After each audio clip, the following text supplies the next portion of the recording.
Hi hello నమస్తే అండి. ఈరోజు వీడియోలో చాలా సింపుల్గా క్విక్గా చేసుకునే సోయా చంక్స్ పులావ్ చూపించబోతున్నాను.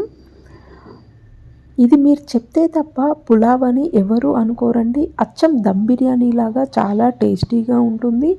ఒక బౌల్ తీసుకొని అందులో వేడి వాటర్ వేసుకొని ఒక కప్పు సోయా చంక్స్ వేసుకొని ఒక 10 నిమిషాల పాటు నాననివ్వండి. 10 నిమిషాల తర్వాత ఈ సోయా చంక్స్ మొత్తం కూడా ఈ విధంగా వాటర్ లేకుండా స్క్వీజ్ చేస్తూ వేరొక బౌల్లోకి తీసేసుకోండి. మిల్ మేకర్ పీసెస్ అన్నీ కూడా ఇదే విధంగా వేరే బౌల్లోకి తీసుకొని పక్కన పెట్టుకోండి. ఇప్పుడు ప్రిపరేషన్ కోసం ఒక బౌల్ తీసుకొని అది వేడెక్కిన తర్వాత అందులో 1 టేబుల్ స్పూన్ ఆయిల్ వేసుకోండి. ఆయిల్ వేడెక్కిన తర్వాత పావు టేబుల్ స్పూన్ జీలకర్ర, కరివేపాకు, సన్నగా తరిగి పెట్టుకున్న ఉల్లిపాయ ముక్కలు, క్యాప్సికమ్ ముక్కలు, అలాగే కొంచెం కొత్తిమీర వేసేసుకోండి. వేసుకొని వీటన్నింటినీ ఒకసారి బాగా ఈ విధంగా కలుపుకోండి.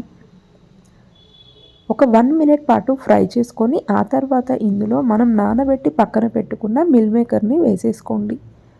వేసుకొని వీటన్నింటినీ ఒకసారి మంచిగా మిక్స్ చేసుకోండి. క్యాప్సికమ్ ముక్కలు, ఉల్లిపాయ ముక్కలు ఇవన్నీ కూడా మంచిగా కలుపుకొని లిడ్ పెట్టేసి ఒక 2 మినిట్స్ లో ఫ్లేమ్లో పెట్టి ఉడికించుకోండి. 2 మినిట్స్ తర్వాత కనుక చూసినట్లయితే ఈ విధంగా క్యాప్సికమ్, ఉల్లిపాయలు అన్నీ కూడా మంచిగా మగ్గిపోయి ఉంటాయి.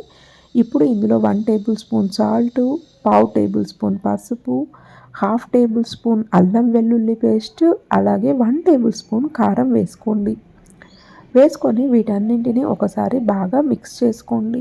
ఉప్పు, కారం, అల్లం వెల్లుల్లి పేస్ట్ మొత్తం కూడా మిల్ మేకర్ ముక్కలకి పట్టేలాగా మంచిగా మిక్స్ చేసుకోండి. ఈ విధంగా మిక్స్ చేసుకున్న తర్వాత ఇందులో వాటర్ వేసుకోండి.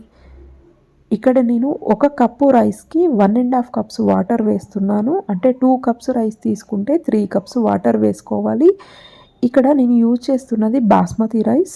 నార్మల్ రైస్ అయితే మీరు 2 కప్పుల బియ్యానికి 4 కప్పుల వాటర్ వేసుకోండి.